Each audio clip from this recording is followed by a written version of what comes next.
I'm never moving again. No, of course not. That's what everyone says. Yeah, this is it. This is where I live from henceforth and forevermore. This is our home, and we will never leave this place.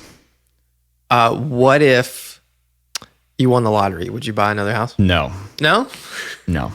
You just live there forever. And it's not even that this is like the perfect dream home. It's just that I don't want to deal with moving ever again because, God, wow. Right. I think all of your, according to everything you sent me, the majority of what you moved was just guitars. Yeah, and we're still not done, by the way. We've been moving and setting up this new house all week. It's been 5 days. I've been working on this room for 5 days. Man. And it's not done. But it's because we've had other stuff to do. Right. But yeah, I feel my life is turned upside down. I can't work. I can't do anything until the space is done, and I want to be done. Oh man. Well, I feel you in a different way, but I totally feel you. So yeah, you're getting ready. What's funny is like as soon as I'm done moving, now it's your turn.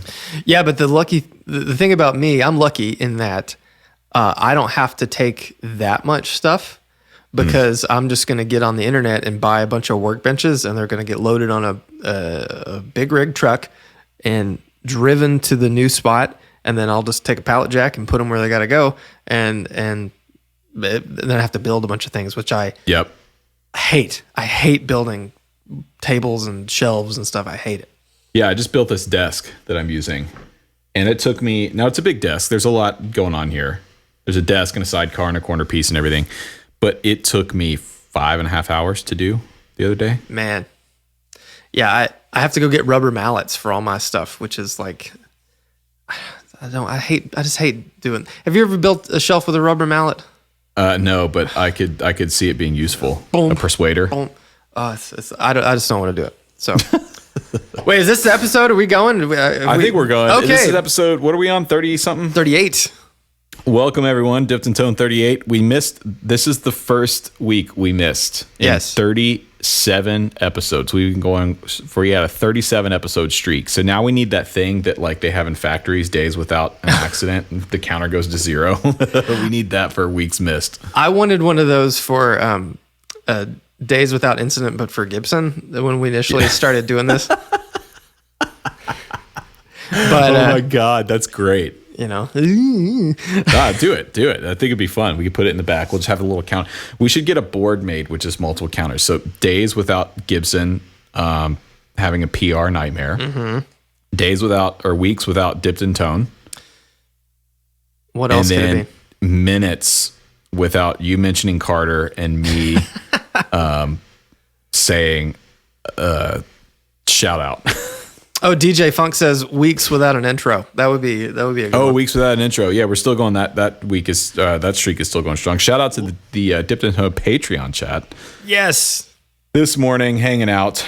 I like this. I've got a little battle station set up. So by the time this episode comes out, I'll have my video out on my channel of the new home studio setup. So you guys will see what I'm working with. But to the people in the chat, I'm not fully set up. This is the first official thing I'm doing in this room. This episode right now. It's the first thing I'm recording. Honored. It is a genuine jolliment to be in here. It's still a little live. My dad came over last night and he helped me. I'll turn the camera over. We're started hanging some acoustic paneling. Okay. But it is still a little kind of little live in here. I want to dry it up a little bit, but yeah, this room's going to be work in progress for a while. Are you going to have like the hanging things from the ceiling and a cloud? Yeah. Eventually I will do a cloud. The nice thing about this room is the ceiling is pitched. Hey, you see that? Hey, man, guess who did that? You did. Wait, I did that. I did it. That's a callback, everybody. I hope you saw the last episode. Yep. Well, whenever we talked about it. Well, I don't remember when that was. And also hung 2 more. I'm so proud of you. And it wasn't that bad, was it? It really wasn't that bad. No. Once you do the first one, you get the first. It's really intimidating at first when you pull the thing out of the ceiling. There's just wires hanging there. And you're like, Oh boy. Yeah. But it was pretty easy. So anyway, we gotta tighten the space up a little bit, dry it out, bring some more furniture in. But right. I'm really excited, man. Man, I've been stressing over how I'm going to lay out my new office. Like the workspace. So for the uninitiated, I'm moving into Novo's new space. They're expanding, and I'm getting rooms in the new spot with them. But like the workshop is just a big white room. Fine, doesn't really matter. But I want my office to be cool, right? Because if it's a nice spot, it's easier to work in. I think if it's like it's comfortable. Yeah. But if people come over, I want them to be like, oh yeah, this is all right, and not like, ugh, this is just like a white room with some crappy IKEA furniture. I don't want that. So honestly, I think I'm going to get the same desk that you have, or maybe really maybe the smaller one. I'm not sure. Well, it's modular, so it would be the same desk. You just wouldn't add the sidecar. Well, they make a smaller one too. No, I would get this one. This is a good size. Yeah. And then I would also add the corner piece onto it. But you'll see, everyone watching, just watch my video and you'll know what I'm talking about. But it's a nice wide space and it's awesome. DJ Funk, any reflection issues with the angled ceiling? Actually, the angled ceiling really helps because we treated angle of first reflection on either side of my listening space here. Eventually, I will hang a cloud above me, but what's happening is the sound is essentially bouncing off the ceiling at an angle and going behind me, and all the sound is essentially ending up in that loft up there. So I sent assistant Chris up there yesterday, and we put those panels up. But yeah, this is an acoustic adventure in here, trying to get it treated. Yeah, I'm gonna have to bug you a bunch about figuring out how to do that in my new office, because the biggest thing is like I don't know how. I've only been in all the rooms of the spot like once, and I didn't take any pictures. I took pictures of there's like one giant room that's going to be the showroom, and I haven't talked to Matthew or Dennis about this, but I think we should set up like a drum kit and have it be like a place where people could play music. Yeah, that'd be sick. Because it's big. It's a big room. But it is also next door to people. Like my wall will be next to Novo. I can be noisy. It's fine. The other space is next to whoever is renting on the other side of the wall. It's like some insurance company or something like that. So I don't want to, we can't get too loud in there, at least during the day. But yeah, this is so exciting. And Jesse from Rude Tech, who's been working with me, Jesse Rue, he's my new hire, been working pretty much full time. He and I banged out every standard pedal build that I had on order. So apart from like Wildwoods and any other limited things, I'm completely caught up, which is nice. Something that hasn't really happened since. I mean, there were a few moments last year where I like had my count down to like 30. Right. But for the most part, it's been well over a year since I had like 0 things to make. That standard things, Right. That's amazing, man. Yeah, and it's kind of stressing me out. I'm like, oh gosh, does that mean like no one's ordering anything? It's like, no, they've just been waiting for a month and now they're going to get them and they'll order more later. But it's freaky at first when you get done. And you're like, okay, and you turn the lights off and walk away. Right. Yeah. So. Things are moving. Things are happening. Yeah. Things are growing. We're doing stuff. Look at us, huh? Hey. Who'd have thought? I have windows now. I'm not in a hole in a underground anymore. Are you gonna have to cover them up though? Actually, I might leave them open. I like the natural light in here. Like this is not a window. This light right here. This is one of my main lights. That's going to be another adventure, is figuring out how to film in here. Yeah. What angles work, the lighting works, all that kind of stuff. It's going to be a while of like experimenting, but I'm excited about it. It's going to get, I think it's going to inspire me to like do new things, which is cool. Yeah. And that's one thing I'm excited about in my new space too, is like, I want to have, I think it's Ola England. Mm. He has a wall with like a magnetic sign. Have you seen? And so, so he can change, like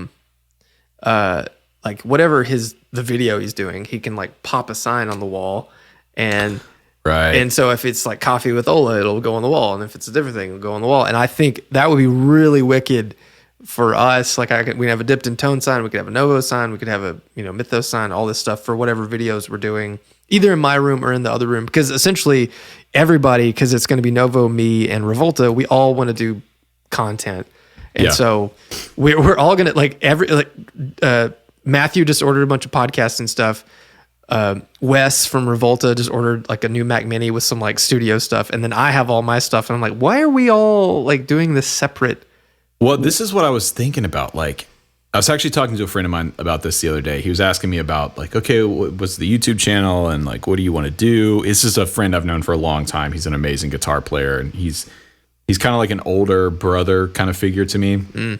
And he was just kind of asking like, what are you doing? Basically, like, new house, new space. What are you doing? And this is something I've been kicking around in my head for a long time. Like, what does it look like to create a network, basically, like your own sort of guerrilla media company where, you know, you have all of these people doing cool stuff and really talented people who maybe have like the knack for creating content, whether it's a podcast or a YouTube channel, but they either don't have the time or they don't have the skill set or they don't have the desire to edit. Like, why can't I start essentially like a media company that would, like, we would have Dipped in Tone, we would have my channel, we would have, you know, we could have the Novo podcast guys, and we would essentially produce it, have, you know, those guys just record it, do the thing, and then our team, quote unquote, edits it and puts it out and does all the SEO and everything. Like, right. I think that would be really cool. And I'm working with a guitar builder right now, a guy named Chris Alvarado. He runs Driftwood Guitars. And it's funny because I've known Chris since 2006, 2007. My family, we always used to go to the beach down in Destin every year for vacation. That's where he lives. He's an amazing musician, singer. He gigs around there.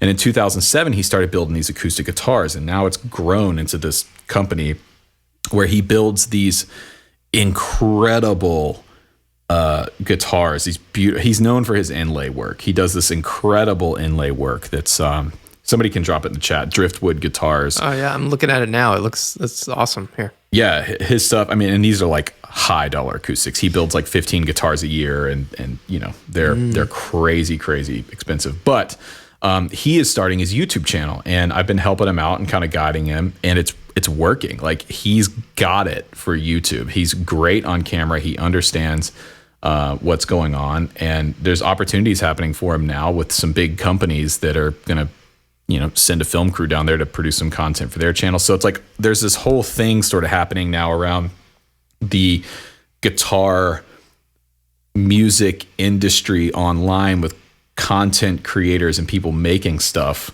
And I'd like to produce that. I'd like to have a hand in some of that stuff. Yeah. You know? Yeah. Well, you just let me know when you're ready for all this great Mythos content that's going to be coming your way. I'm serious, man. Like get some people on board, get some editors on board, and you know, start putting some stuff out. Man, I'm excited about all the opportunities we're gonna. This by the way, I think this podcast is going to be pretty free form. Yeah, we're just hanging out today, y'all. It's like we haven't ridden a bike for a few years. I'm like, okay, I get it. Yeah, like don't fall over. I'm excited about all the space because, like, at first the square footage of my new space is not that much more than a garage. But then again, I don't have like a lawnmower and like all of Graham's toys that he doesn't play with anymore, like taking up my Proton pack that's not done. So, you know, jokingly, Matthew said, when are you going to start building amps? I'm like, well, and then, you know, I think, when are you going to start winding pickups? What about cables? You know, like all these things. And those are the things that I'm the most excited about because, man, there's just so much. Like when you get yourself in a position where you can explore the opportunities you want to chase, like, I don't know. Sometimes that can like blind you to the actual goals you should be working towards, I think. Right. But man, it's so exciting. And I've been really hungry, like chasing all these different ideas about, you know, I've been looking at pickup winders and you know, starting to rethink my amp designs because I have a couple amp ideas. And funny enough, Seeker Effects Secret Electric Effects, who I've shilled on the podcast before. But Mike, I made a layout PCB for him, which is basically an eyelet board, but it's a circuit board. So like a Fender Deluxe Reverb is built on an eyelet, which is like a fiber board, kind of like a bobbin sort of thing with little holes, and you put the parts in and solder them. But it's all very, it's not cheap, but it's flimsy. Yeah. It's not rigid. And he said it would be cool to have like an actual circuit board, but made like an eyelet. And I was like, I can make that. And so I made that. And after I did it, I was like, oh, you could make a Tweed Deluxe like this. Right. So it looks just like an eyelet or a turret. I mean, you don't have to do turrets, but you know what I'm saying? Yeah. And all the circuit, all the grounds are there. It's all routed pretty and properly, and it'd be easy to make. And I'm like, this is kind of like the in-between of you could use all the fancy components and yet have something that's easy to reproduce and doesn't require as much offboard wiring, where I think those are the places you mess up. Right. So I'm really excited about maybe starting to do some layouts like that. Mm-hmm. And yeah, the pickup thing has been something that I've been thinking about for years, but I've never wound a pickup. So I don't know. Well, start. I mean, you got to figure it out somewhere, right? It's like, I'm bad though, because whenever I want to do something, I go hard. Like, I go hard. I go hard. Like, when I was looking at electric cars, I sent you the Ford one, but then I was also looking at like the Jaguar and the Audi and stuff. And it's like, I'm like, I could make that work. But for like pickup winders, I'm not looking at the little tiny like Mojo Tone coil winder, which is, a couple $100 or whatever, and would do everything I would possibly need. I'm looking at large industrial coil winders with like auto traversal and can like, you just push a button and it goes like what PRS has. And it's like, what am I doing? What am I doing? But so here's the thing, like reading the chat here, chat definitely approves of the Mythos amp thing. A Mythos pickup. You could become the Acme of the guitar world, right? Where you just have this big catalog that you send off to people, and it's just Mythos everything. Get your Mythos straps, your Mythos strings, your Mythos whatever.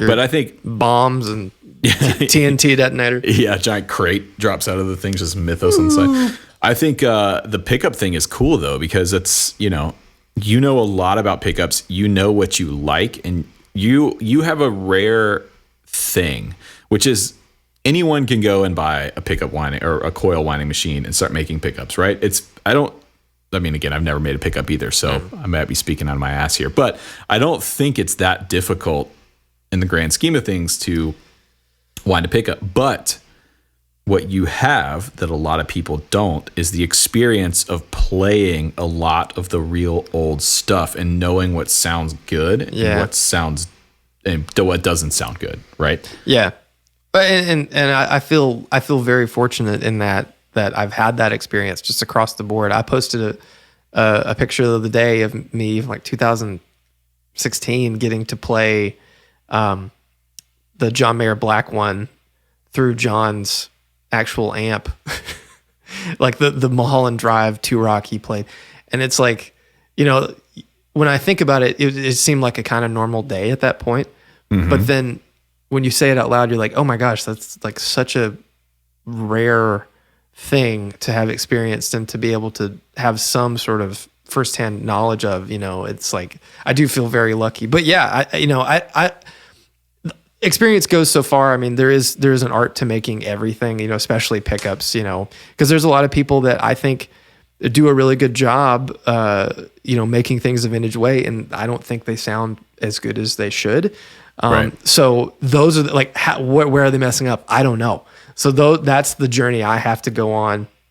And again, because I want to hit the ground running like as hard as possible. I struggle like easing into it. So like it's something I'm just going to have to really study about, and I'll probably will just have to buy one of those little Mojo Tone and wind a few pickups and then just give them away and see what people think, Yeah. Nice. Well, if you need a beta tester, I'm your boy.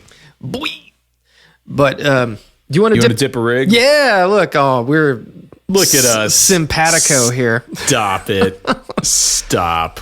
Now let's see if this image is like 5,000 pixels by 5,000 pixels, like that last one. Yeah. Okay, I think we're okay. Okay, we're gonna dip Mr. Brandon Shagg's rig.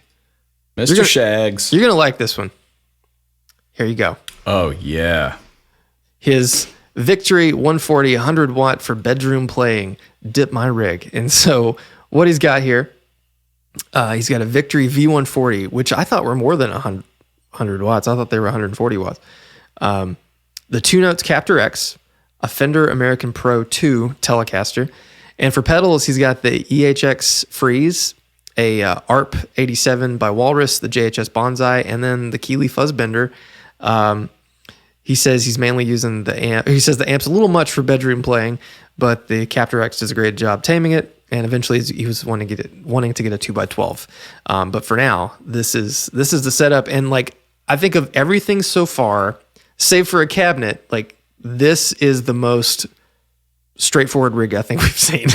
Yeah, this is the most just meat and potatoes to the point rig, which I really dig. So yes. Let's start with the telly here. Just a straight ahead maple board, American Pro 2. I mean, like Telecasters, Fender guitars across the board. I think it's you're splitting hairs at a certain point. Like I feel like most of the guitars, until you get into the very high end custom shop tier, it's like a telly's a telly. But the American Pro series, the American standard, whatever it was, whatever they want to call it, that is the benchmark, I think. Right. And you cannot go wrong with an American standard Pro. Yeah. So they sent me an American Pro 2 Strat last year, and at first it needed a setup. Because with Strats, I'm a little bit particular. I typically don't like the bridge floating, and this has the 2-point trim and everything. And I was just kind of like, I don't know, this is a little too modern for me. It's a little too whatever. But I had it set up with 9s, and I actually did leave the bridge floating on that one. And once the setup was done, I've really connected with that guitar, man. It's that light blue one, the blue sparkle one that I play in the video sometimes. And I've really enjoyed playing that Strat, man. It's great. The pickups are really solid. It's got the what do they call it? The S1 switching, but they changed it now. It's now a push pot instead of that weird pot with a button in the middle of it that they used to do. Yeah, that you would hit it too hard and pop out and you'd never find it. But it's a fantastic Strat, man. I haven't played the Telly, but I think they're really doing a great job with those American Pro series guitars. I had it was an American Standard. I don't. The names have changed so many times. But it was like the first time they did the contoured back, like the Strat cut, the belly cut on a telly. And I traded it. Oh, when I got my R9, I traded it to Carter, and I would see it hanging on the wall, thinking, why did I get rid of that? Because I didn't get that much money for it in trade, and B, like everyone needs some sort of telly, I think. Yeah, and it had the stock pickups. They're just great. And the Pro 2, I mean, every new Fender I've ever messed with, which is rather infrequent, but when I do make that trek to Guitar Center, I'm always like, these are great. There's nothing wrong with it. Yeah, Fender's doing a great job, man. Yeah. They're really doing a good job. They sent me something new this week that I won't show in this episode because I haven't actually played it yet. Is it a new Acoustasonic? No, it's not. Bum, bum, bum, bum. I told you I had a conversation with them about that, by the way, right? Yes. Yeah. Okay. I don't know if and I they shared were it like, on the podcast. F you, Rhett, you piece of crap. Don't you ever let me see you. If you want the free gear to cut, you want that sweet free gear tap to turn off. Don't you ever say anything about dangling that carrot. No, it was nothing like that. They I don't know if I should share this publicly, but it was a very good conversation that they were like, I'll say it.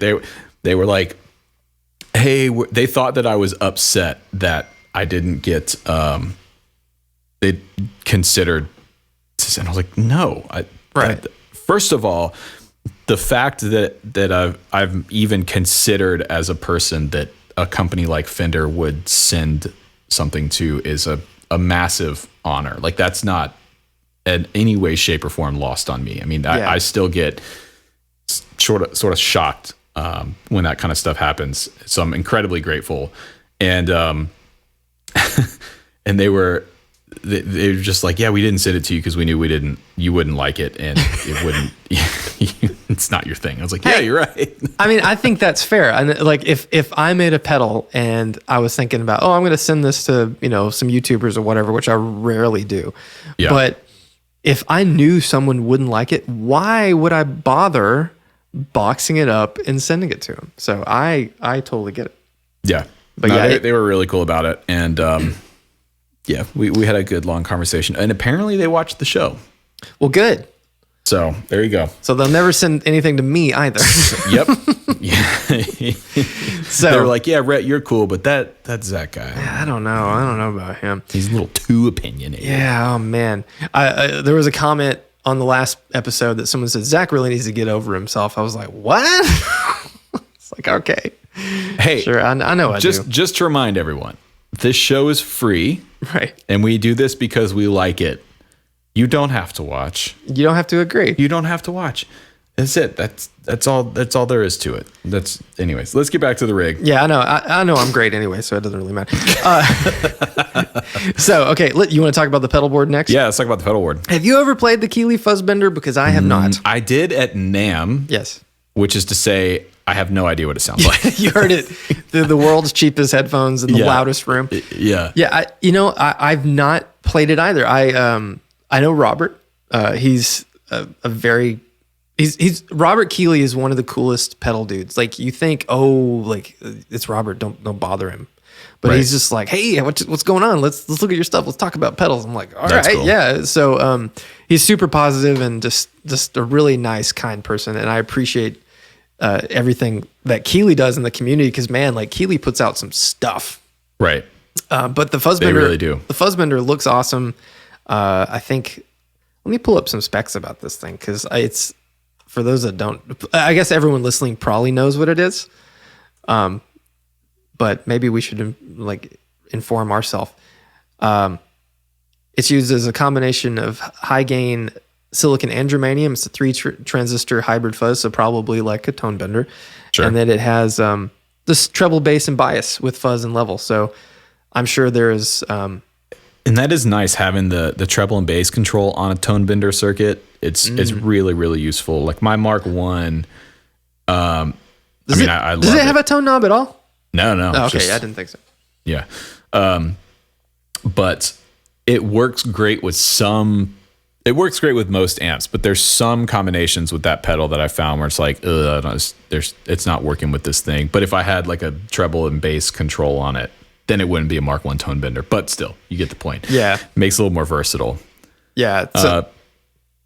Cool. JHS Bonsai, straight ahead. I mean, if you're going to have a tube screamer, why not have all of them in one box? Literally all of them. The only downside to the Bonsai, and I think Josh would probably agree with this, is a lot of the tube screamers kind of sound the same. Because I played it, I was super excited because I love tube screamers, and I went to Eastside. We know. My God. We get it, Zach. We get it, Zach. God. But I went over to yourself, dude. God, Jesus. Such a pretentious jerk. God, you're so pretentious. But went to Eastside and played it, and I was like, oh, cool, because OD1, it sounds like an OD1. And then you go to Tube Screamer, and like, okay. And then the next Tube Screamer, you're like, all right. The next is like, yep, that's what they all sound. That's what this sounds basically, like. There's like 3 components difference between an 8, a 9, and an 808. Or not, wait, what did I say? A 10, a 9, and an 808. But yeah, but a cool pedal. And I like the fact that it's got the JHS, the Keeley, all the different mods in it. So yeah, it's cool. It is honestly, it's like, if you are going to have a tube screamer, just get that one. Cause it's like, it does all the things. It does all of the stuff. It doesn't. Literally everything. All of it. The ARP, I'm not familiar. I mean, I know of this pedal, but I've never played it. And I'm not super hip to what it does. I played it at Carter when I worked there. Drink. When it came out. And it's a multifunction delay that does digital, analog, lo-fi, and slapback. And it's a cool delay thing. It's a digital pedal that just gives you a bunch of different voicings, and there's like this. The X knob does the different types of.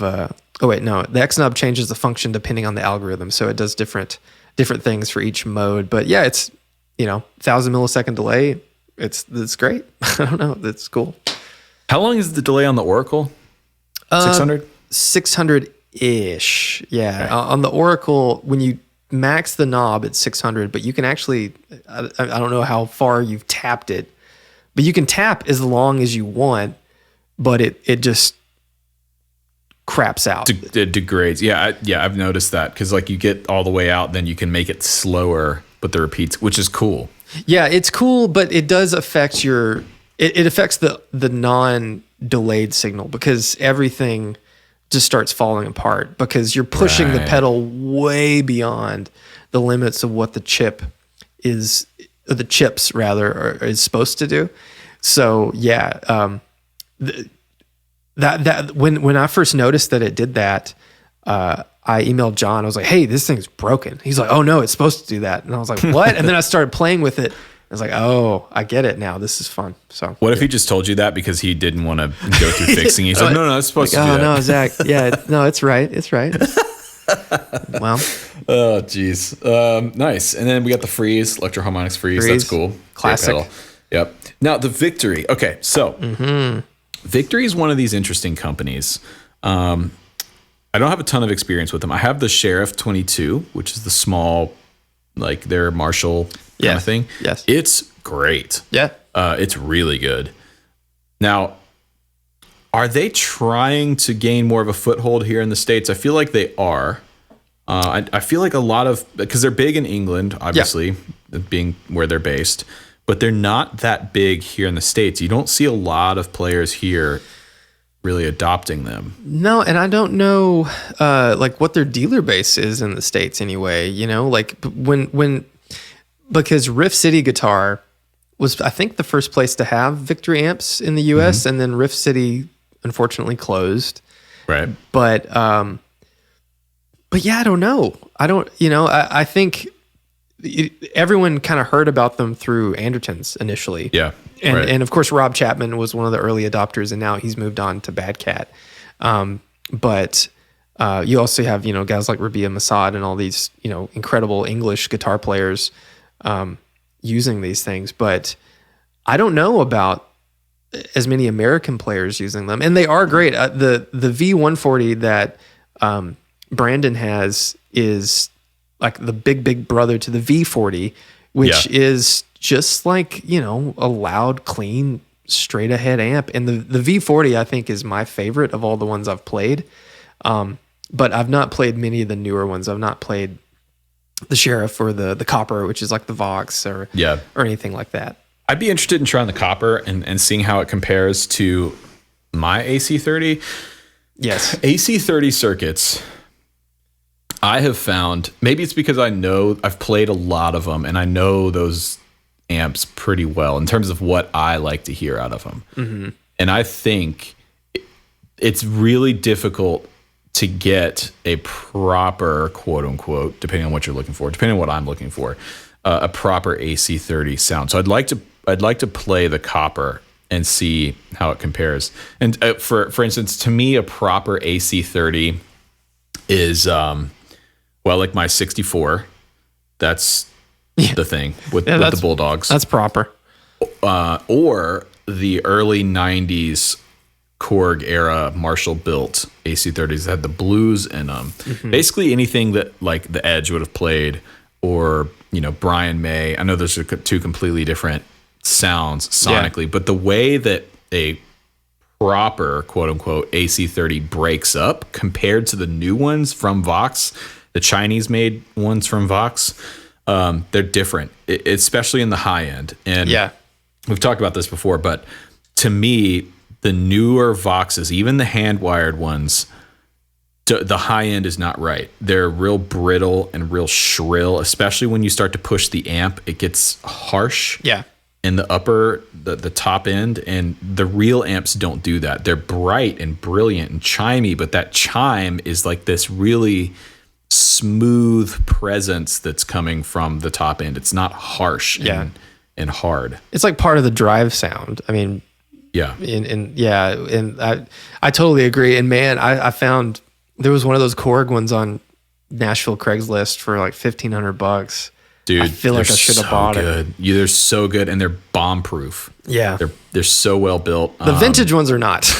No. I'm real nervous about mine, but I would like a Korg one because that would be a great amp to travel with and gig with. Oh, If you can play in a space. There was a Korg early '90s AC. No, sorry, it was an early 2000s, but still Marshall built AC-15 at Atlanta Discount Music here not too long ago, and I played it. It sounded fantastic, dude. Like that would be an amazing gigging amp. Yeah. Because they're loud enough to get over any drummer, and they break up really well. They had a Alnico Blue in it. Like it did the thing. Yeah. Drink. Well, I guess lastly on Brandon's rig, he's got the Captor X, which I've never used, but you have one. I love it. Yeah. I really love it. And now I will say it's the same problem that I have with the aux, which is the attenuators in them suck. Right. Now, I know he said he's using it. He's probably using the attenuator. Well, no, he doesn't have a cab. He doesn't have a cab, yeah. Okay, see, yeah, so that's fine. That's a perfect use case for the Captor X. And that's how I'm going to be using it here. In fact, I've got mine. I brought mine here, so it's sitting on top of the, oh God. Whoa. It's sitting on top of the speaker, and it's going to be used. Here's my new amp rack, by the way. Jesus. Look at that. Everybody relax. So got that YouTube button and everything over there. This was a piece of furniture in our living room that I stole. When the movers were moving in, I was just like, yeah, put that upstairs. But that's going to be my new amp rack. So I'm just going to run everything into the Captor X. And shameless plug, self-shill here.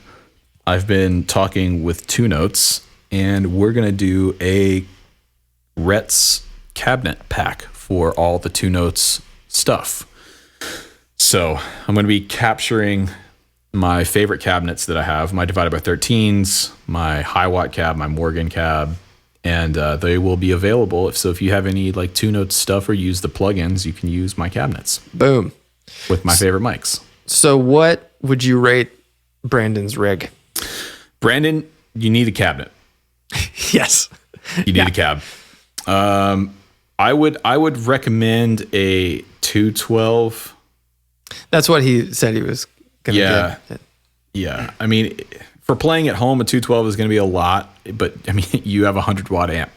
Yep. So, I would recommend a cabinet, and I would recommend personally, I would get something that is a better attenuator than the Captor X. Now that's, for a 100 watt amp, I was going to recommend the, this guy. Iron Man 2 Mini, but the Mini only handles up to a 30 watt amp.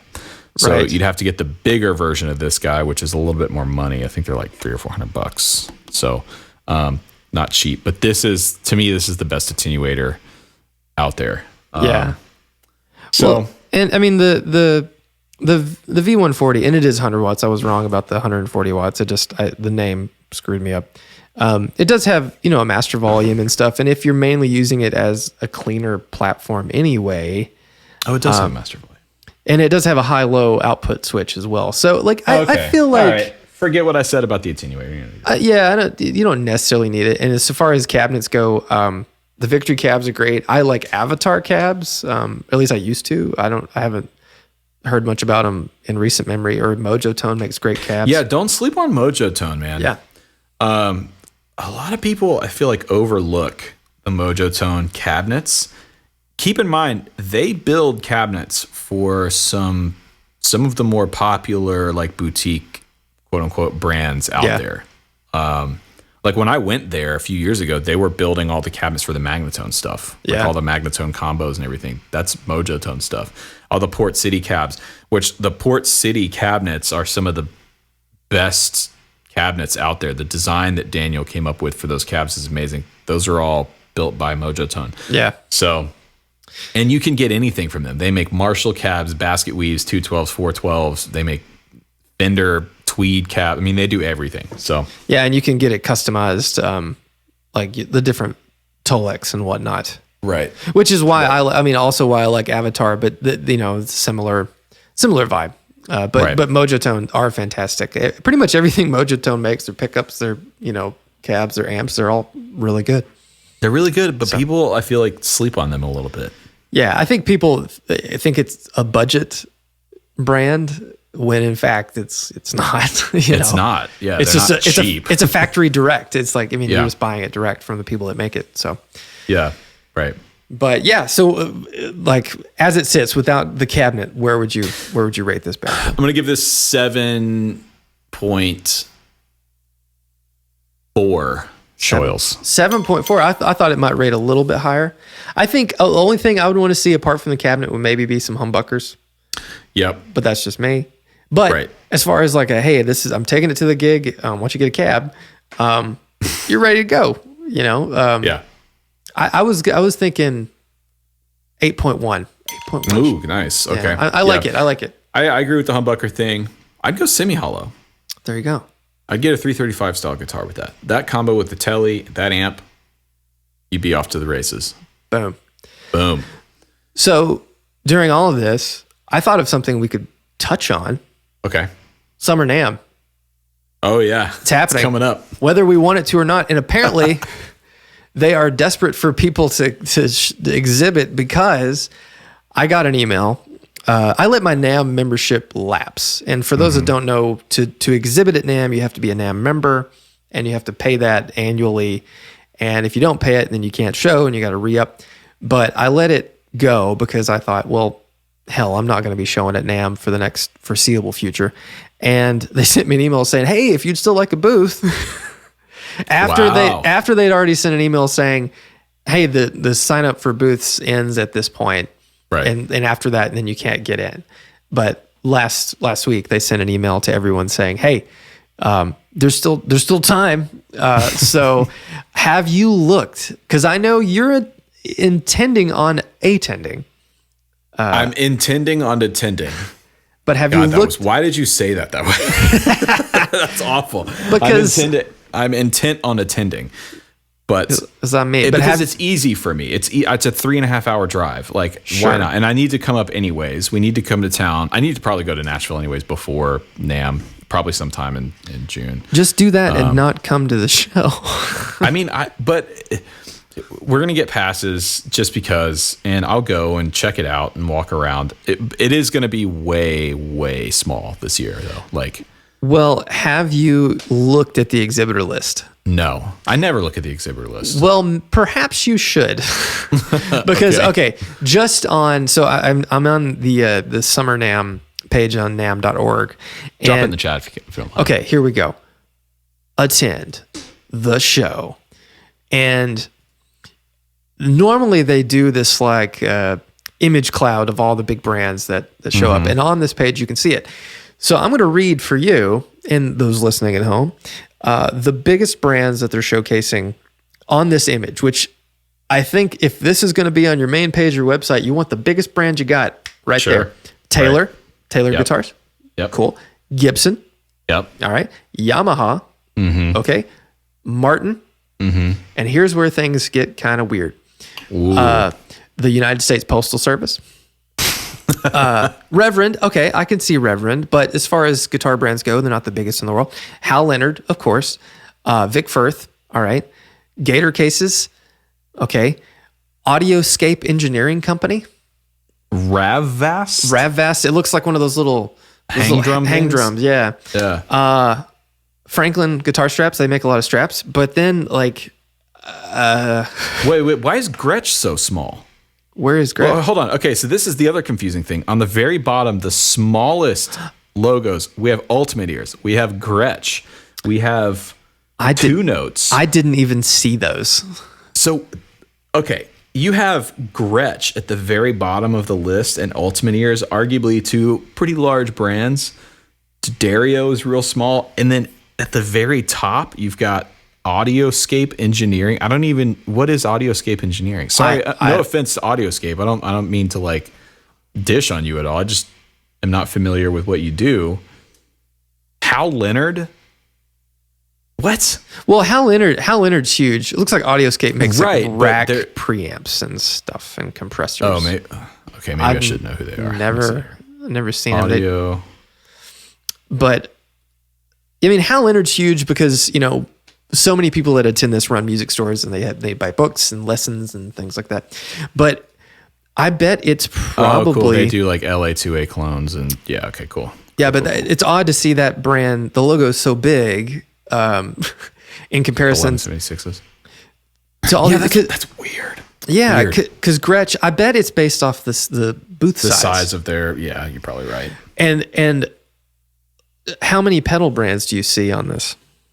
None. Okay, so where they're all at, there are a few people exhibiting in their own booths. Very small brands probably have the little small booths along the perimeter of the show, but everybody's at the Delicious Audio booth, which is you send them a pedal board and you can show up and be behind the board in like a shared table thing. Sure. So JHS is doing that. I think Walrus, Chase Bliss, a lot of the big boys are doing that instead of having their own booth, because why would they? And I don't know. I mean, I'm sure like JHS is going to send a rep. Chase Bliss, I'm sure will send a rep, but I guarantee Josh is not going to be there. Joel's not going to be there. I mean, maybe they're coming to Nashville, but I highly doubt it. So as far as the pedal world goes, they're not turning up, and like there's no amp companies either. Yeah, and typically Summer NAMM is primarily a guitar NAMM. Like Summer NAMM is usually like primarily guitar, a little bit of pro audio, a little bit of drums and things like that, but it's primarily guitar and bass focused. Mm-hmm.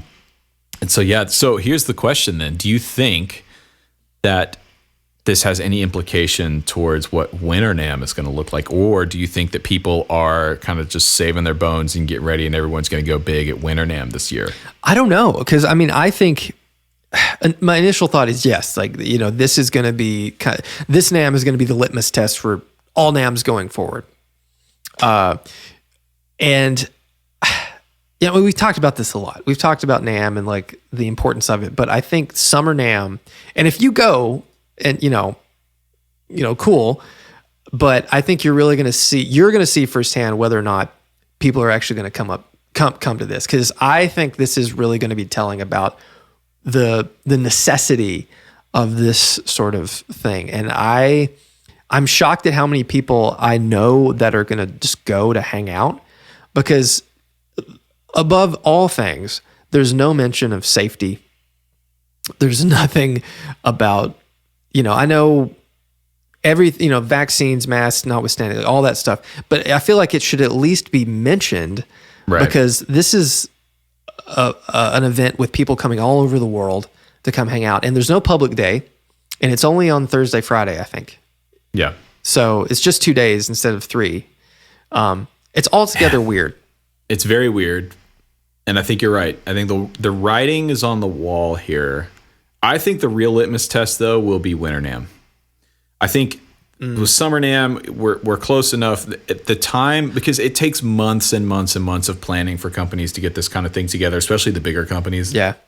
And when you think back to just a couple of months ago, the vaccine wasn't sure. Like there was just a lot of uncertainty floating around about what July would even look like. Right now, we're pretty confident. You know, the vaccine's working. People have gotten vaxxed. I'm fully vaxxed. You're fully vaxxed, like ready to go. And so I think at the time that most companies would have been planning to go to Summer NAMM, it was still unsure. They were still unsure. But I think Winter NAMM will really, really tell. Yeah. Because by that time, we've had enough time to really figure this out. People are vaxxed up, ready to go. We should be somewhat back to normal by January. And if it's low at that point, then I think NAMM's days are done. If Winter NAMM is low this year, then it is what it is. Yeah, Devin in the chat, he works for Diodario, and shout out to Devin, because his Wildwood Mjolnir got nicked.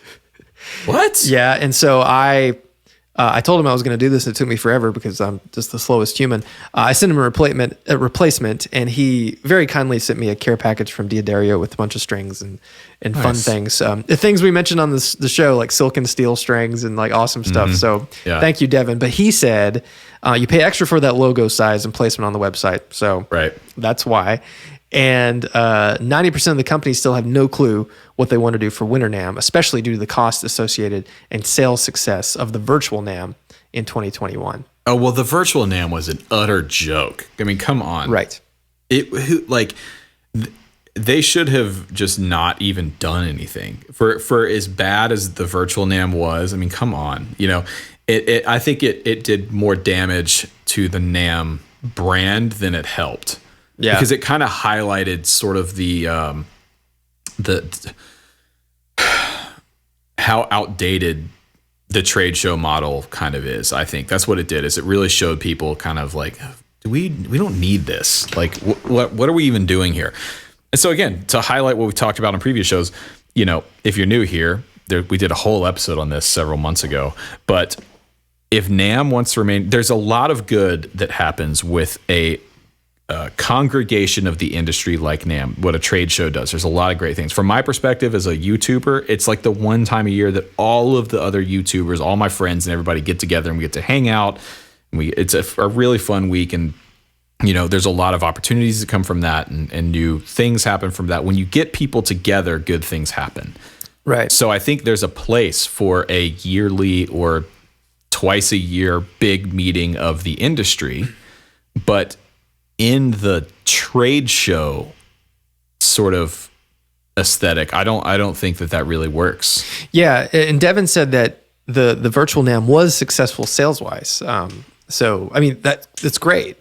But okay, see, they're saying they did 3 times what they did in 2020, but I don't know that you could. And again, Devin, I don't know anything about D'Addario's sales numbers or anything, or how the business is for that company, but from what I understand, sales were up for everybody in 2020, regardless of like virtual NAMM happening or not. It just the industry exploded, as did a lot of other industries last year. I do think the idea of having some sort of virtual component is good, because not everyone can attend, and if you make it open to people who either don't have the means or the time to come, then you do have the potential with very minimal cost to connect with more brands. Because like, let's face it, NAMM is about connecting with dealers and brands, and dealers and distributors, and for brands to announce new product and showcase their wares, and in a way, it's kind of a bit of showing your ass too. Like, you want to show up and like look successful. When you go to the Fender booth, you're like, oh wow, look at it. It's like a whole building inside a building. They've got 2 giant ballrooms together that they use. Yeah. So I mean, but you're right. And Sugartooth in the chat says, it sounds like content creators need their own conference, and that's something that we've discussed, and I think these things are coming. And the content creator thing has happened. It's there was GitCon, and then there's the what's the other one that RJ went to last year? Well, there's GearFest at Sweetwater. Now, okay. I think Sweetwater's onto something with GearFest. I don't think it's there yet. Yeah. Right? It's still, but I think the right elements are there, which is open to the public. You can buy stuff there, and it is sort of like it's got that Comic-Con sort of vibe to it, like we talked about. I've not been yet, but I was supposed to go this year, but it didn't happen. Yeah, but, and Thomann does one too as well. And I mean, Gearhead University or whatever. That's the ability of having or being like the largest dealer in your country, or like, I mean, Thomann is like the largest dealer in all of Europe, basically. Yeah, they're like the Sweetwater of Europe. But I think bigger. They're huge. I mean, maybe not, but have you ever seen like the tours or the videos of how Thomann's like shipping system works? No. It's all robots, and it's unbelievable. Well, if I can find it, I'll post it in the description or in a pinned comment, but really crazy. But yeah, I mean, like, the thing I want to see is that sort of all the brands coming together and anyone can show up, because that's the unfortunate part, again, and we've discussed this about Sweetwater or any of these other people. If you like at Thomann, if you're not a brand they carry, then you're not invited. Right. But that idea of all the brands coming together, I don't know if like selling direct to public is something that, because that gets into a whole nother can of worms with taxes and local things. Yeah.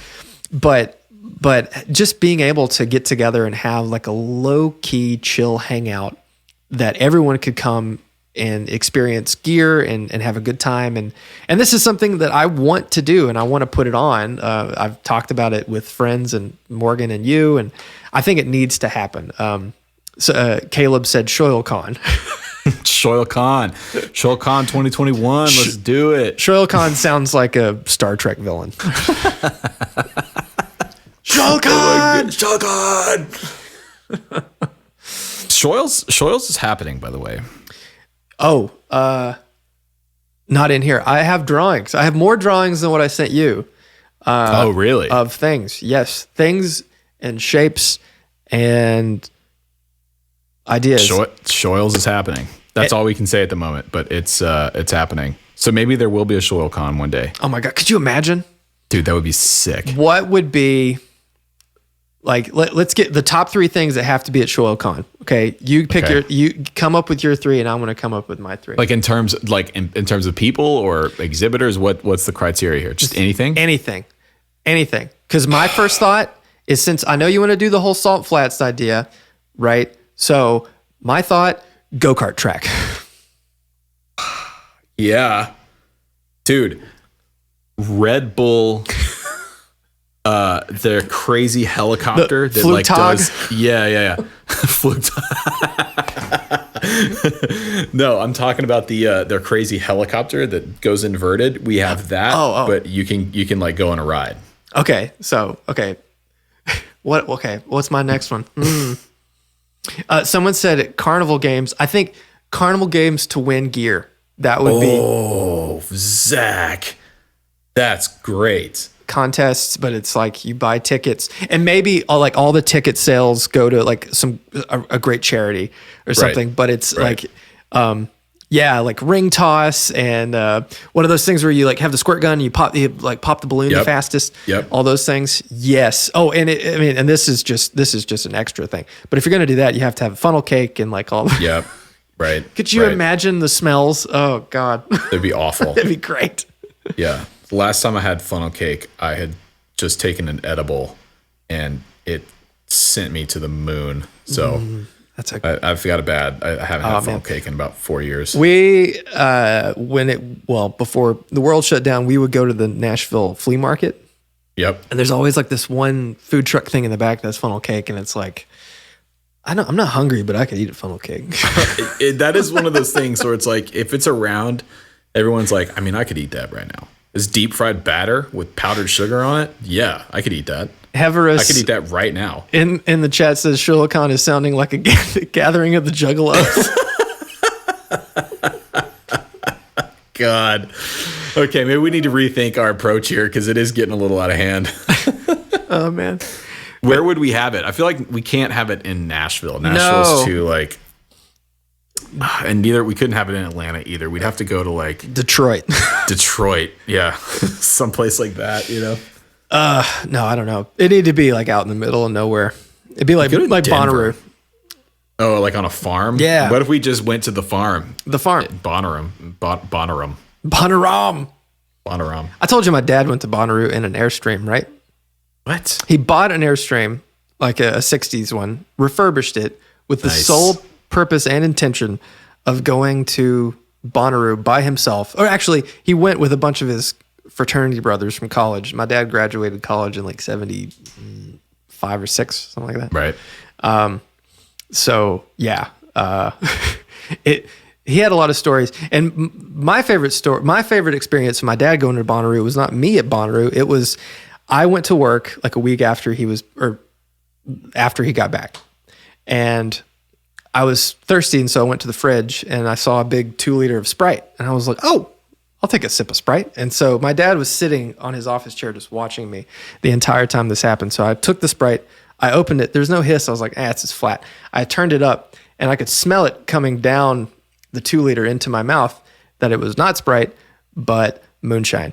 And I took a big sip of it. Oh, yeah. And this was like at 10 in the morning. Yeah. And yeah, the hair on my back grew immediately, and it was And he just watched me like smiling, like nodding his head, like, "Yeah, you got a sip of that." That's right, boy. Yeah, That's daddy's juice. Yeah, that's right. That's right, boy. I just like and looked at him. He's like, "Yep." God. Your old man still got it. I bought Tilly for her birthday on the 12th. We got tickets to Bonnaroo this year. "Oh, really?" Yeah. But we're not going to camp or anything. We're going to stay in town in Nashville and then just drive down. You're going to drive every day? Yeah. Huh? Yeah. I don't want to camp. You have to like park and walk? Yeah, it's fine. You could stay in wherever the hell the town is. Dude, no. No. There's a campground right there. There's the KOA back at the artist entrance. Yeah. Could camp there, but you just need okay. You gotta get in to play. And then nobody. So I did play Bonnaroo 2 years ago, which was fun because we had our artist passes got us everywhere. What I'm going to try and do this year, I know a few people that are playing, but I have a friend who works for a big management company, a very close friend. And so what I'm going to do, we bought GA tickets. So I'm just going to say, hey man, we got tickets. Is there any way you could cop us like some wristbands or something? Right. And just get in. It's all about that, like that nudge, and every time Joey Landreth's in town and they're playing, like Pilgrimage or something, like, hey, you got any extra passes? You can. Hey man, if some wristbands were to fall off the back of a truck and to make their way onto my wrist, I wouldn't hate that. Give it to me. The thing is, like, after playing festivals, we've got a festival date coming up with Noah in Wisconsin in June, which I'm really excited about. It's this big country festival. But after playing the festivals and experiencing like the big festival from the back side, from the backstage area, I don't ever want to like do the general admission, like standing out in the field in the sun with a bunch of people. It's like, I've been spoiled, and it's such a pretentious, douchey thing to say. I completely understand it, but I'm like, I want to go unless I can be side stage or something. I couldn't do it either. And it's not because like I've never been backstage on anything like that. It's just, I don't like that many people. I'm the same way. And I don't like being hot. And like, I don't like being hot and then like people touching me and you're just standing there like, and you're just thirsty. Yeah. And the only thing you can get are $10 beers and, it feels you gotta like stand in line everywhere. Every time I've been in any large outdoor like show, it's hot and there's no breeze because the people are blocking it. And it reminds me of when I was a kid and I had to work out in the fields during the summer. It smells like grass and it's like mud everywhere. Yeah, like when like I am glad for the amount of work my dad made me do, the same dad that let me sneak some moonshine in the morning. But he also had the most ludicrous things that he would make me do, like for working during the summer, just to keep me busy because he didn't want me sitting around having fun. What? Can't have that happen. I know you have that N64 you just got, but you know what? What he would do is he would give me, I know this is total, this is just the most free form and I like it. It's fine, podcast. Whatever. He would give me a grubbing hoe. Do you know what that is? No. It's like an axe, and on one side it's an axe head, and on the other side it's like a hoe. Oh, yeah. Yeah, I've seen those. So he would give me those, and he would say, okay, go into this part of the field and chop all the thistles. And you know what a thistle is. Mm-hmm. Yeah. And to get one of those, if you just cut it off at the top, it'll grow back. So you have to get the root and pull it up. And he would pay me like, I don't know, like a dime, a thistle flower or something like. But I earned a bunch of money because there were thousands of them. And like, that's what I did like during the week. He'd be like, put on some sunscreen and go like chop all the thistle. And why? Because they were in the field and so it needed to be done. It needed to be done, but I was also like a 14-year-old kid that, just, he wanted to build some character. Yeah. It's like, but I'm honestly glad because now I meet people that say, I've never swung a hammer before. I'm like, you're a moron. So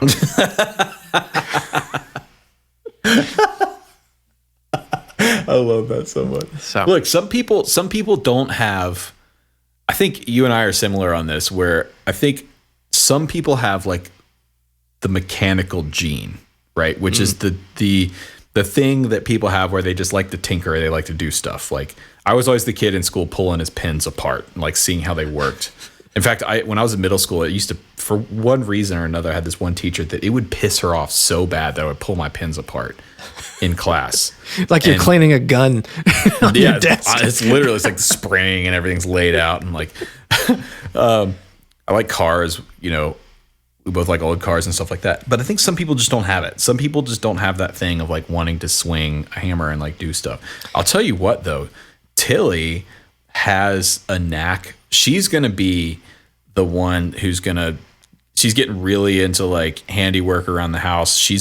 One day, man, she's going to build herself a wood shop out there and start building furniture or something. Like she's got that thing through and through. And I'm just dude, do it. Go ahead. Get her a lathe. That's what Nick Offerman says your first tool should like. Lathe? Yeah. Well, I mean, you can get a small wood turning lathe. Oh, okay. I'm picturing like a big machine shop. No. And actually, her dad, my father-in-law, is a machinist. That's what he does for a living. Oh, well, yeah. No, just get like a small, like tabletop wood turning lathe, and she can start making stuff. And yeah, who knows? She could start an Etsy store and be like, you know, Tilly's Hardware Incorporated. That's actually a cool brand. Tilly's Hardware. That'd be cool. Tilly's Feed and Seed. Tilly's Feet. You could do like a really hip logo with that and everything. Tilly's Hardware t-shirts. Hardware and Mercantile. There you go. Boom. There it is. You have a shop in the total millennial just money trap right there. It's called Mercantile or Apothecary. You paint all the brick white and you just like, you know, you're done. You're done. And then just the millennial women come pouring in and just throwing money at you. And all you do is sell candles. And they're flannel blankets. Dude, you know what it is? It's the what's her name's shop down there on 12 South. She has a couple of them. It's Holly Williams. She has that shop, that boutique down on 12 South down there. That's like, they've got some cool stuff in there, but it's like, oh, this is a really nice flannel that's $300. Oh, right. This is a candle that smells good that's $75. Right. And dude, they make a killing down there. Hey. Because it's all the sorority girls going down to 12 South to take pictures with the Nashville flag mural, the Tennessee flag mural, and then they just throw money at this place. Man, John and I had this idea because in the Gulch, there's the wings, right? Oh, God. So if you've never been to... I saw that on TikTok the other day. There was a line. Oh. Hundreds of people. So John and I, when we worked at Carter, we are schemers, you know, like we're constantly saying, how could we get rich really quick? And I said, you know what we should do is at the beach, they have people who take your picture and they give you a card and you can get a photo and you pay for it. I was like, you need to do that at all the photography spots in Nashville. Dude. No joke. You would make a killing. Off the tourists, man. Somebody in the chat, post up Nashville Gulch wings. Oh, I can find it so fast. If you're not hip, there's this mural. It's been there for a while. It's not new. And the Gulch is this part of downtown that is pretty tourist heavy. And I mean, all of downtown at this point is basically all tourist heavy. But there's this giant mural. It's a black brick wall with these two like angel wings painted in white. And you go and you stand in front of the wings and get your picture taken. Okay. So it's become a thing now that if you are a millennial or younger Gen Z female and you're in Nashville, you are legally required by some law somewhere to go take your picture in front of this wall. And it's gotten so out of hand that there are lines of hundreds of people that line up around the block to go stand in front of this mural and get their picture taken. Oh, and the most annoying part about it is what you can't see in the photo, we'll post this on the video, is right at the end of the street is the entrance to a parking garage. Yep. So like there's traffic. All of these things have a ton of traffic and just people standing in the road taking photos. It's in that picture, the person who's standing there taking the picture is standing in the road to the parking garage right there. Yep. It's like right where it is. Yep. Oh my God. People are weird. Oh man. Well, do you have a shill of the week? Did you find anything in the move and you're like, oh, I forgot I had this. This is cool. No. I mean, yes, but no. I mean, my life is such a mess right now, Zach. I know. You just go and let me see if I can find something. So I sent Rhett a message about one. this. Okay. I got one. So I have this is a Fender Pro Junior that I bought from Mass Street Music. And I don't know, it's, what is this, like Chillowitch? No. What is this? No, that's not Chillowitch. That's like a blonde tweed kind of thing. I don't know what you call that.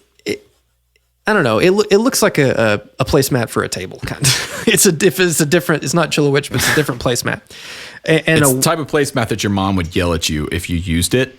It's like the placemat that she leaves on the nice table that you're not allowed to eat on. Right, yeah. And with a wheat grill. But this Pro Junior, it's a new one. It came with a Jensen El Nico speaker. And from the moment I got it, it just sounded like crap. It was super raspy. And so I don't even know if this is going to show up on camera. There it is. There it is. I put a George Alessandro Eminence, the GA-SC64, which is the ceramic in this, which I think is the best speaker for Fender style amps, bar none. 10-inch thing. It's amazing. Nice. I love Pro Juniors. I think they're so much better than Blues Juniors because they're cheap. Agreed. And they sound good. And I was playing it quiet. I thought, and then everyone was out of the house and I dimed it. And it sounds so good. You put a fuzz pedal in front of that with just like the Solus. Mwah. It's great. So get you an Eminent speaker. If you have a deluxe reverb, the George Alessandro is like a reissue. That is the speaker to put in that amp. Lyra in the chat. She says, God, I watch this podcast for guitar stuff, not to remind me of my Southern upbringing. Is that a Southern thing? I feel like that's kind of ubiquitous around America, where you have like the dining room that you never eat in. And like you have all the placemat and the china and stuff set up that you're not allowed to touch. And God forbid if you break a piece of china, and your mother would murder you. Oh yeah. Yeah. My grandmother's house, there was the formal dining room that was only used on fancy occasions. Yeah. Oh yeah. Yeah. My mom was so upset. Tilly and I I didn't want china. We didn't get china for our wedding, and we don't want china. And my mother my mother is a saint. I love my mom. She's the greatest woman, but she is obsessed with like china and that kind of stuff. It's what she's into. And she is personally offended that Tilly and I don't want china, and that we've asked her multiple times, like, do not, for Christmas and stuff, do not buy us china. I don't want that in my house. That's all I'm gonna have to do is move it and put it somewhere. I don't want it. And so, yeah, we're gonna get rid of our dining room. We're just gonna blow that wall out and just open it up. I'm gonna visit your house, and like, unbeknownst to you, your mom's gonna visit and put like plates on the wall and like the little holders. She's tried. She's tried. She's like tries to sneak it in. She'll like buy us a nice like knife set. Be like, oh well, that would go really well with some china. It's like, no, get that shit out of here. I don't want that. Oh yeah, no, I get it. Anyways, all right. Here's my last minute shill. This is a good one though. Okay. Okay. I'm so excited. So because I've installed some ceiling fans now, I'm now a bona fide home improvement expert. That makes sense. I'm a handyman. That adds up. And what every handy man or woman needs in their life is a good drill. Oh, I have that one. Dude, no joke. I've used this. Tilly and I have been fighting over this thing this week. We have 2 batteries. We've just been burning through the batteries nonstop. This little DeWalt drill we bought like 3 or 4 years ago has been just a godsend. It's a great tool. I'm in love with this thing. It's the old classic DeWalt 20 volt max. Man, come on. I have one of those, and the battery for like normal stuff lasts forever. Dude, this battery, I don't know what Tesla needs to just use these. Like, just take a bunch of these and string them together in the Model S, and you'll get like 500 miles of range out of this damn thing. I don't know what they're doing, but yeah, it's like this. I have 2 of these, and you can literally run this drill non-stop all day. Yeah, between 2 batteries. Oh, it's fantastic. I have the same one, and it feels like you're loading a gun. It's just like clack. Oh, come on, America, freedom. Guns. Quality Jones says, wait till you get a drill press. I have a drill press in my garage laying on it's on the floor. If you want it, you can have it. I don't, me? What am I going to do with the drill press? You can drill all mine. You can, all the whatever we do with shoils, you can be the guy that drills them. Great. Zach, that's such a good idea. With all the stuff, it's funny that I have so much free time that I could take on drilling enclosures. You better get some free time because we have some raids on Destiny to do. So get that light level up. I thought that was a really turnaround way of going. This episode sponsored by Raid Shadow Legends. No. You're right. I showed you my little setup downstairs. You have the world's largest television. Okay, to be fair, I bought it because I thought we were going to put it over the fireplace. And it turns out that that's not that feasible to do at the moment. So I have a giant ass TV that's just sitting on a credenza. But see, I think how you have it set up is perfect because like I don't like watching TV like looking up. Right. Because you get a crick in your neck. But like if you're just staring at it, unless you're sitting far back, the only problem I see with that television is you're gonna have to move your head to like follow the action. You do have to like. I played some Gran Turismo on it the other night, and I was sitting like 7 feet away from it, 8 feet away from it, and I'm like, how much fuel do I have left? Okay, what lap are we on? Okay, like you have to look around at the TV. It feels awesome playing games on it. It's it's one step below like a VR headset, I feel like. Right. Yeah. Oh, I'm excited. I can't wait to come see it and be like, hey, Morgan, you know what we need? And she'll go, no. I will say I was playing Fallout 4 and in the first person, the screen kind of moved and it was making me dizzy because like. I think you can turn that off. Okay. Yeah, I need to because I started playing. I was like, Yeah. All right. Well, this has been a fun episode. Yes. In the chat, if you're on Discord, let us know some topics for next week. It's probably going to be like next week. Hopefully, will be my crazy week moving in. So I'm going to be scatterbrained, but I'm going to leave all this. Hey, maybe next week will be my turn to do a guest episode with Matthew. Perfect. Maybe we'll bounce. Matthew will be our wild card. He'll be our second stringer. That's totally fine. Well, and we have. All right. Let's just put Graham on. Here, say hi. And the dog. Hi. Hi. Say bye-bye. Bye-bye. Say thanks for listening. Thanks for listening.